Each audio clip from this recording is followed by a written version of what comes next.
So hey everybody, I am Kevin. Many of y'all know me already. I am the founder of this group. And now in the United States is tax season. So we have partnered up with Happy Tax to kind of help people in the crypto world figure out the crypto taxes, because there's a lot of misconceptions about it, a lot of questions that people aren't really sure about. And so they have the expertise in this field, which they are gratefully sharing with everybody through a variety of means, not to mention this live stream we're doing right now, live stream and Q&A section. So we're gonna start out by letting them introduce themselves, move to some pre-scripted questions, opening up the floor to questions in the comments below. So feel free to ask those questions as well in the comments, and then finally wrap it up with a conclusion. So Mario, Scott, welcome. Thanks, Kevin. My name is Scott Levingood. I'm the director of our crypto tax division. I've got about 13 years of experience in the tax world and 4 to 5 years of experience in the crypto world. So we're launching a nationwide platform to be able to help people with their crypto taxes, and we're excited to be able to share this information with you and your group on all the questions that they got, because I know there's a lot of people out there with a lot of questions. And now here is our CEO, Mario. Thanks so much, Scott, and thanks, Kevin. So my name is Mario Costanz. I've been an entrepreneur for the last 20 years or so, 20 plus years. The last 16 years or so, I've been in the income tax preparation business. I started out doing income tax returns on the side, built up my own office, and eventually scaled that to 99 tax offices in 5 states. In 2014, I sold those offices and started a firm called Happy Tax, which is a new innovative way to file taxes without having to go sit in an office. It's a mobile tax service, and we've scaled that nicely as well. We were recently ranked by Entrepreneur Magazine as the fastest growing tax business in the US, and also in their yearly ranking for 2018 of the #2 tax service, right behind H&R Block, which has been doing this for 60 years. So I'm really excited with the great team that we have here at Happy Tax, and being in the crypto space for a couple of years myself as well, I saw the need for being able to help crypto traders with their tax return preparation, because it is income. The IRS does require that all income be reported and taxed if there's profits. There's a lot of misconceptions in the space, and we're more than happy to help clear that up here, answer any questions you have, and announce essentially to the group cryptotaxprep.com as a viable service if you do need help and want some assistance in getting your tax returns filed as a comprehensive solution. But we're not here to really talk in detail about that today. It's more about you and what we can do to help you and get your questions answered here. And I want to thank Kevin once again for having us here. Thanks, Kevin. Thank you. And so as part of this live stream, I want to first ask a couple questions to get to know your company, Happy Tax, a little bit better. After that, jump into some commonly asked crypto tax questions, and then see what questions the audience has as well. So you kind of touched on what Happy Tax is a little bit already, but how long have you guys been in business again? So Happy Tax was founded at the end of 2014. Okay. But this is my 16th tax season that I'm going into personally. Awesome. Thank you. And you guys have roughly how many locations in the United States? So we've had over 1,000 people join us as area representatives, franchisees, and independent contractors and investors, because we don't have physical locations. Our model is a virtual model. We're a virtual tax office that heavily leverages technology, our mobile app, our website, to be able to make things more convenient and more professional for clients to interact with us than having to sit in a tax office or wait for some unlicensed person to prepare their tax return for them. Right. So is there like face-to-face interaction, or is it all through online communication when working with Happy Tax? Yeah, so it can be either way. We can have a representative go out and meet with a client to help them to put their data in together and send that over to us. Then we have a group of US-based licensed CPAs that prepare all those returns. And it's a relatively quick turnaround process if there is no crypto. When there is crypto, it takes a little bit more time to get everything reconciled. But we've got specialists. We've built a really nice tax department that has over 100 CPAs and accountants in it there to help people to file their taxes. And specifically, the bookkeeping and accounting piece around crypto, because it's not just, there's no 1099Bs issued, which is what would be issued if you're buying and selling stocks. So that data has to be pulled down from the exchanges, and we help and facilitate all of that for our clients. So it's very easy to deal with us, whether or not you have a rep come out, but you can also deal directly with us via Facebook Messenger, via screen shares like this, via phone calls, and via cryptotaxprep.com. That's really convenient. Yeah. I definitely need to check that out too when I get my other tax filing materials. I can do it all at once. Yeah. Also, one question I had is, it seems like you guys started pretty recently and have expanded really rapidly. I was wondering if you can talk about how exactly your expansion has gone so well and what your strategy was there. So, I mean, we're really good at marketing as one strength that we have, but we really believe in our service, and we believe in the fact that the industry, the tax prep industry, really hasn't evolved in 60 years. H&R Block essentially opened up the first retail tax location 60 years ago, but just like many other industries, retail is dying. People want a more technologically forward, advanced solution that works with them on their time, is more convenient, is one that is now you don't have to sit in a tax office all day. One of the other things that we found, and I did this, we started this business because I found through my experience when I was operating those brick and mortar type locations throughout the country that people don't like sitting in that waiting room. And then 60+% of all tax returns done in the US are done by people with no license whatsoever. So at Happy Tax, all of our returns are prepared by CPAs. Awesome. And we work on the assisted side of the business for people that do want help to file their taxes. Clearly, everyone has the right to be able to self-file, self-prepare, do it yourself on your taxes. And people that are technologically advanced and financially astute can do that. About 40% of people do that, and 60% of people choose to hire a professional. And that's where we come in to help people that to navigate the complexity of 70,000 pages of tax code, and the complexity in this case about crypto, how detailed it is in terms of being able to get it right. Awesome. And just one final question from me on this kind of topic is, I saw the map on gethappytax.com. And it seems like your coverage across the states is like really comprehensive. I was just wondering if you can touch on that, like all the different locations that you have people servicing. Yeah, so we're in, I think, 48 states right now currently. And, because of the way that we interact with people digitally ourselves, we were able to find people across the country. We didn't have to go old school and say, hey, we're in this certain city, so we need to expand here. We were able to blanket the country to be able to service people, because if we didn't have people across the country, it would be very difficult to serve people that do want to meet in person. Again, our Happy Tax representatives will go to someone, meet with them at a Starbucks, at a hotel lobby, at a work location. Many of them even do house calls. So we really needed to get that coverage across the country, and we've done a good job. Our team has done a great job of that thus far. Great to hear. Awesome. Now time to get to the part of this live stream that everyone's been waiting for, the crypto specific parts. I know a lot of people have various questions in this issue, but I compiled a couple.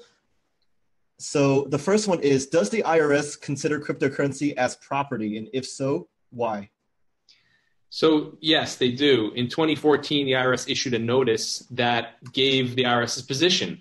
If you're trading currency, generally, if you go to the airport and you swap out your dollars for euros, that's not a taxable transaction. But the IRS said, we don't feel that crypto is the same as that type of transaction. We feel that crypto is property. It's an asset.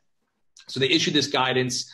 I don't know why they did it. I assume they did it because they want to collect taxes on it, and they see that there is the world is changing, and that the IRS does require that any type of income, if you earn income in cash, that is taxable and reportable, and the same thing applies here. So there's very specific guidance from the IRS on crypto, in that it is property, and that requires it to be reported as capital gains or losses on tax returns. Awesome. And something that is probably the largest question in the crypto space about taxes is, do crypto to crypto trades, like for example, buying, let's say buying Litecoin with Ethereum, is that a taxable event? Because many of us swap it like 20 times a day. So that is the one that's on people's minds the most by far. Yeah, Mario, can I? Yeah, Scott, all you. Sure. This is a question that comes up in nearly every conversation we have. And the concept of like-kind exchange is something that for the general public is, oh, I just call it a like-kind exchange and I don't have to worry about it. That I only have to worry about income in, income out in fiat dollars. And the reality is, like-kind exchange from an IRS tax code is called a 1031 like-kind exchange. It has very specific requirements. It has very specific exclusions. It primarily deals with real estate.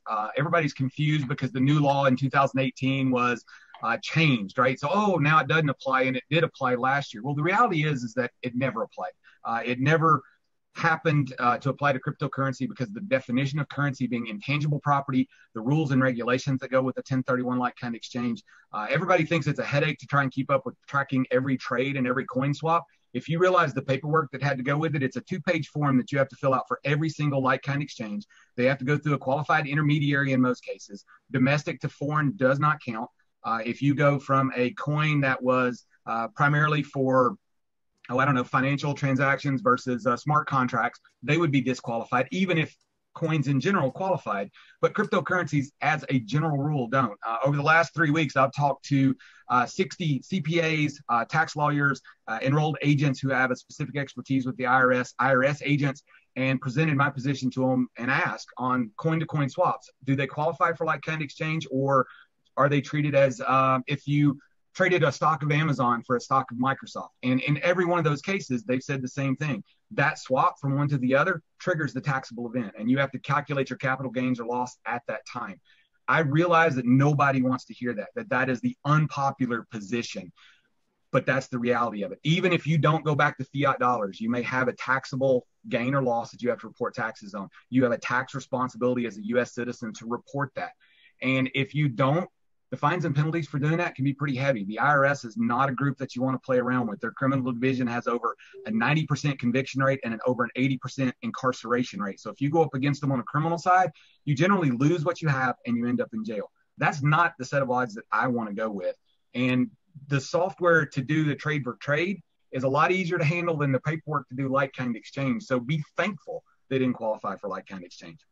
And also to add, if you did try to take that position of a like-kind exchange, you're sending it into the IRS, they're just going to deny it, and you've already kind of put yourself out there that you're going to have to pay penalties and interest, and those penalties and interest could be 50%. So you could pay back what you were to paid anyway plus 50%. So you're basically wiping out your profits if you tried to take a position like that. You just can't. It's just not allowable. You couldn't do a like-kind exchange if you exchange gold for silver, or as Scott mentioned, Amazon for Microsoft stock. And hence you cannot do it here either. And I know that that's hard because a lot of crypto traders trade a lot. But at the same time, it's also a very doable process if you know what you're doing and if you have the right tools and if you know accounting and bookkeeping to be able to get that along with some nuances that even the automated tools that are out there in the marketplace do not pick up on. And we can talk about that as we move forward through the conversation. Awesome. Thank you. That was really informative.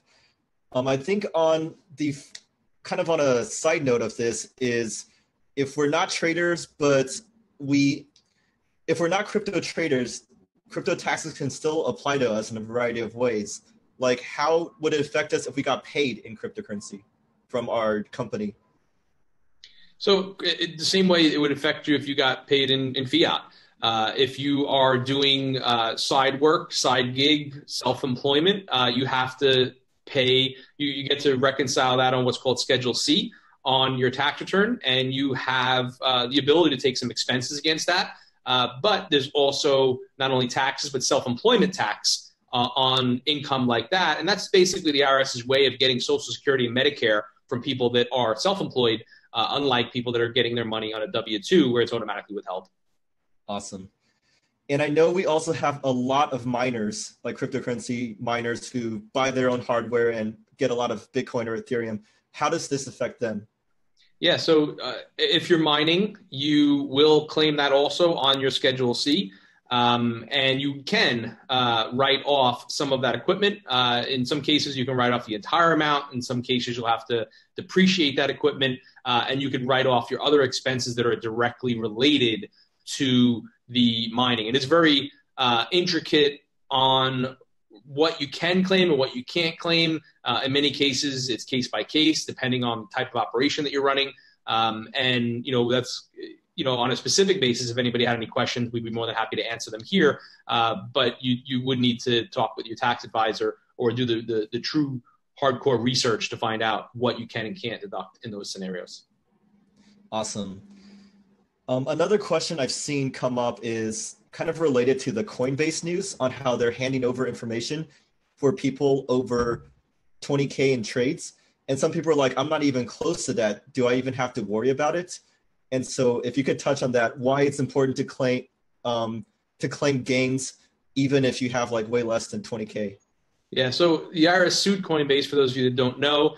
And during that process of that lawsuit, they negotiated. Lawsuits take very long generally, and they said, "Hey, let's kind of agree that if we'll expedite this case, Coinbase will narrow the scope." Originally, the IRS was asking for every single client record of anyone that signed up for Coinbase, and then they said, "All right, well, let's make a deal. We'll agree to only go after people that have traded an aggregate of $20,000." Now, what that means is that you traded more than $20,000 in a given specific year, from 2013 to 2015. That was what the lawsuit was about, those particular years. So if someone made 20 trades of $1,000, or they made 1,000 trades of $20, you don't have to have $20,000 to be included in that. So what happens is that was about 14,000 people in that. The IRS ended up winning that case, and Coinbase was ordered by a judge to turn over the data, the KYC data and the transaction data. Clearly, the transaction data is on the chain anyway, but the KYC data along with the wallet info for those 14,000 as the initial group. The IRS has a position that they are working on the requirement of the ability to get all of that data for everybody. And the bad news for everybody else is that they will go back when they get that data. And anyone that, let's say you only traded $19,000 during those years, so you're like, oh, I caught a break, I'm not going to get in trouble. Well, you are going to get in trouble, because we are very confident that the IRS will get all that data at some point in the near future. They've also hired a firm called Chain Analysis to use forensic accounting to analyze the blockchain and cross-reference that with IP addresses and known wallet addresses. They have a very detailed investigative unit, so they'll catch people anyway, and we fully expect that not only Coinbase but all the other exchanges as well will be turning over that data to the IRS at some point in the near future. And the IRS goes backwards and they hit people hard with penalties, interest, and the taxes due. I mean, that's one of the things that, crypto is not anonymous. It's a public ledger, and the information is out there for everything that you've done. You can't get away from that. It's immutable. So you have to make sure that you are in compliance. If not, it's going to catch up with you. So that's why we advise that everyone does claim their transactions, whether or not they had 20,000 or not, because it is the law. We're required to claim any income that we have here in the U.S. Awesome. Thank you. Well, Kevin, just as a follow-up to that, a lot of people are confused about the 20,000, right? It's very similar to if you run a business and you use PayPal as your merchant exchange. If you do more than $20,000 of revenue through it, or more than, I think it's 200 trades, they'll issue you a 1099-K, which says this is how much volume you reported through it. But even if you only do $1,000 through PayPal, you're still legally required to report that. You're still legally responsible for that. Even if PayPal doesn't send you the information, you're responsible for it and reporting it. And if you don't, you get in trouble with it. And as Mario pointed out, the IRS has hired a group that knows how to analyze this. Once they get enough starting points on this, they can start tracking wallets back. And the IRS is the only organization in America where you are guilty until proven innocent. So if they decide you owe them money, they're going to actually send you a request that says, Kevin, you owe us $5,000. We've decided that's what you owe us. And it's your responsibility to then go prove, well, no, I don't. I didn't send that to another exchange, or I didn't trade that. It's actually in my wallet. And then you give them your wallet address. Well, guess what? That's just one more piece of the puzzle that they can start saying, okay, that wallet belongs to Kevin. So any transactions on the blockchain that go into that, those are traceable. As Mario said, this is a public ledger. It uses cryptography to hide it. So it's public but secret. But once you get enough of those pieces, you can trace that all together. The IRS broke the Swiss banking cartel. They broke the privacy issues on it. The likelihood that they're not going to break this eventually is not very good. And you don't want to be on the other side of it, because as I mentioned earlier, some of these things are heavy fines, like half or more of the profits you've made. They can end up in time in jail. Risk reward says take care of it now and be on the right side. Thank you. And I have a few more questions, but I was wondering, Scott, if you've noticed any questions from the comment section that you wanted that we could touch on? Sure. The biggest one, I think we've answered most of the others, but there is one that says, how does the IRS plan on tracking this when you can't even find it 4 to 6 months in the past? Well, that's not true. There are a couple of third-party sources out there that do track Bitcoin price for all history. They've got it all reported across a variety of exchanges, and all your exchanges will provide you data that says your coin swap at this time had an equivalent Bitcoin price. And that's what you have to use, is that Bitcoin price to establish a US dollar price and then do the calculation. So the data is there. You may not have access to it, but professional traders do, and the IRS definitely does. And if there is a specific exchange, and there are a handful that do not provide the actual cost basis, which is the amount that you bought a coin for or the amount you sold it for, we can use average cost for that day across multiple exchanges, and we have data sources that we pull from that can still ascertain that data. So all this stuff is doable. It's just a matter of making sure you do it. Sounds good.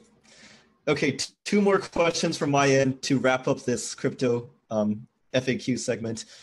So I guess this is kind of similar to what you touched on just recently, but some people ask, what if all their trades are on foreign exchanges, like one's based in China, for example? Do they have to be worried about that? Yeah, not only do they have to be worried the same way that we've discussed here today, but there's actually additional things. So again, still in the chain, the U.S. requires that U.S. citizens and residents report and pay taxes on worldwide income. So whatever you're earning money anywhere in the world is required to be reported on your tax return. Additionally, there is something called FBAR. And what FBAR is was put together a couple of years ago to make sure that people aren't funding terrorist organizations. So anyone that has over $10,000 in any foreign account has additional filing requirements on top of the reporting of the specific transactions. So, and the fines there are amazingly hefty. So if you have over $10,000 in a foreign exchange, and about half of the major exchanges are overseas right now, and the same thing applies to even decentralized exchanges like Ether Delta, et cetera. You are required to file these additional FinCEN forms, and the minimum penalty for having over $10,000 in an overseas institution, exchange, or anywhere that it's held is $10,000. If you're found to be willful, it's $120,000 or something along those lines. So the IRS does go after willful in almost every case. So if you have money overseas over 10 grand, you have to report it. We can help you report it and make sure that you stay compliant, because you don't want to be getting those fines. And it's not like you could just say, hey, I'm not going to pay the IRS. Well, they'll garnish your salary. They'll freeze your accounts, including crypto accounts. They will tell Coinbase, hey, freeze this account. They will tell other exchanges, even worldwide exchanges, hey, we have a judgment against this person for this money. Send it over to us. So they can grab your crypto too. They've done that. We've seen that happen in other cases already. Awesome. That's really interesting news. Or information. I didn't know that before. Thank you for sharing. My last question on this segment is, so all of this seems like a lot of work to be done, and you kind of touched that you had tools and software to help with this. Can you kind of further explain that?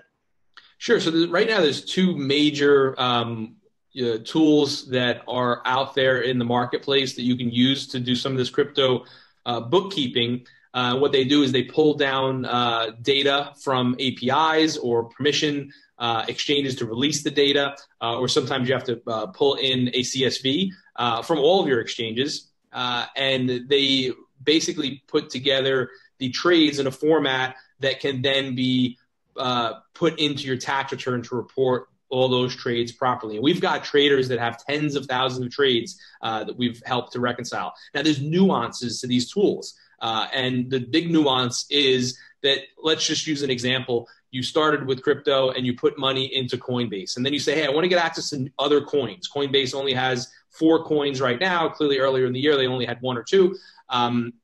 And you went out and you moved that money from Coinbase, let's say, to Bittrex, and you started to do some trades there about getting into other different tokens.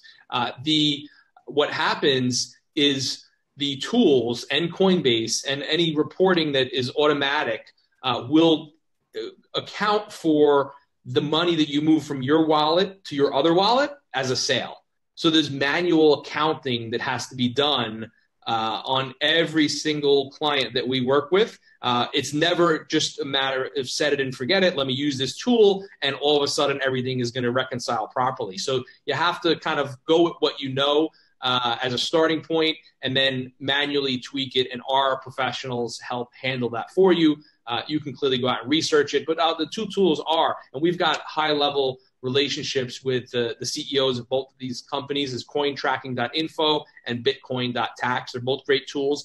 Bitcoin.tax is more for people that have less exchanges or less trades, and people that have more comprehensive day trading scenarios. Cointracking.info is a lot more complex to implement, but it's also got some more reporting features as well. So those are the 2 that we use, and we have our own tweaked version of those tools that we're able to have clients give us access to the reporting from there. And we help, part of our process is we kind of walk people through on exactly how to use them, because both tools are great, but even learning how to use them is a whole nother, we'd have to do a whole webinar just on that.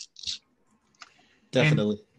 Kevin, the other thing on both of those tools is it's not just the data, it's actually making sure you get everything in there. So one of the things that we do is not just limited to those tools, but we actually export their data into another series of tools and walk through to identify gaps in data. Like you may have forgotten an exchange that you had. You may not have put in your wallet information in there. And if you don't put that in there, all these software can tell is it went from an account you own to one you don't own.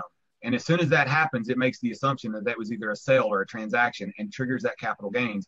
But if you're just downloaded into your ledger or your Trezor, then you don't want that to count. You want that to still be in a long-term, because the tax rate between short-term gains and long-term gains is significantly different. So the more you can show ownership and trace of ownership of those coins, you want to keep it as yours. So part of our job when you hire us to help is not only do we help you get all that connected so you can see it and use it, but we also help you to go through it and analyze, wait, there's gaps here. There's coins you sold that you never actually owned. We got to go back and get the cost basis for those because maybe you forgot an exchange or you forgot a wallet that you didn't add it in there. And then once you get the data, actually understanding what to do with it from a tax standpoint. And as Mario said earlier, we have all of our tax returns reviewed and signed by a licensed CPA. So you get free audit assistance. You get the confidence in knowing that you've got a certified professional has signed off on your return and said, yep, this is right to the best of our ability and how we're presenting this information. We also guarantee the accuracy of every return. So if there ever was a mistake as a result of our preparation of the return, we would pay any penalties and interest that were incurred on that. So we've got you back 100% when it comes to backing up our work. Awesome. Thank you. Okay, and just to wrap things up, I saw on your website that there is a drawing for a brand new Tesla. Can you just share with the viewers what that's all about? Sure. So all Happy Tax customers, so sweepstakes laws say that anyone can enter any contest, and you have to, by law, enable anyone to enter a contest without the requirement for a purchase. So you can go to happytax.com/sweepstakes, or you can actually go to cryptotaxprep.com, and the Tesla contest is on there as well. And anyone can enter, and we'd hope that everyone here in the group would enter. But if you become a Happy Tax Crypto Tax Prep client, we give you 100 bonus entries. So that we want clearly one of our people that have chosen to work with us in that context to hopefully win. We are giving away a 3-year lease on a Tesla S. You get to pick the color. And that's kind of what the contest is. You also can get additional entries for social sharing of the contest. So anybody that you refer into the contest, you get a bonus entry into that contest each and every time that happens. Awesome. Great to hear. And finally, so obviously in 2017 is the year where a lot of the mainstream public in the United States went into cryptocurrency. So there's not that many crypto tax prep services out there. And so I guess as a concluding thought from your end, why is Happy Tax, or I guess before that, I know you shared a lot of important information that can just help people regardless of whether they decide to work with crypto tax prep from Happy Tax or not.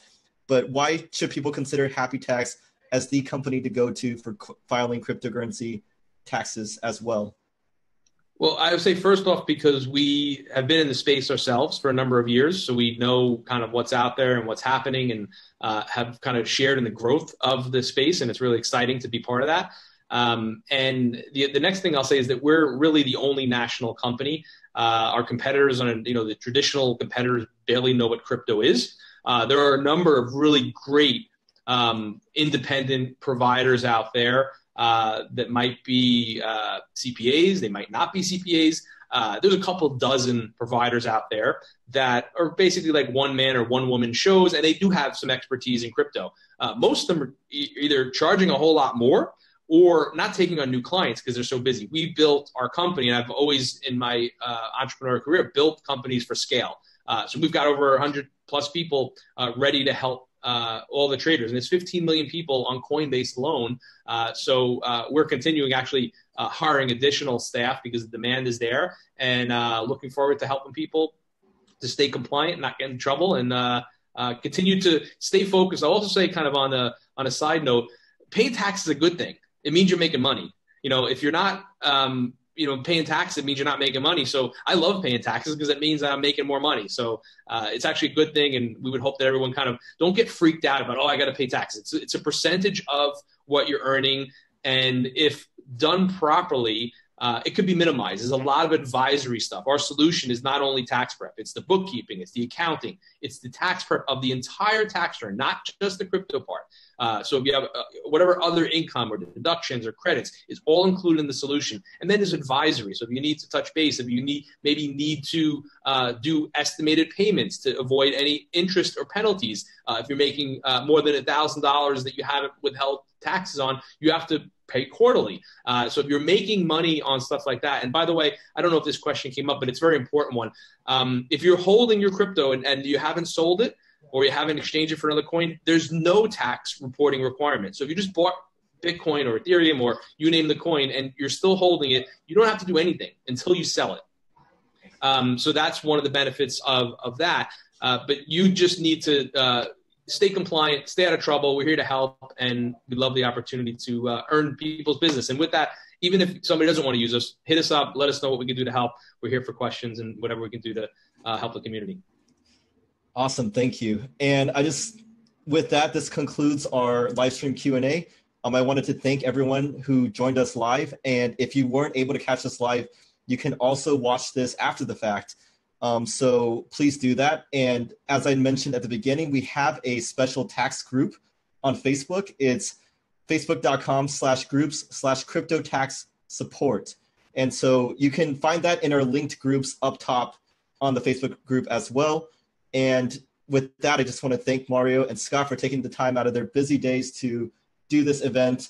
And they'll also be in the group answering any questions you have. So thank you all. Thank you, Kevin. Have a great day, everybody. Thank you, Kevin. You guys have a great day. Thank you.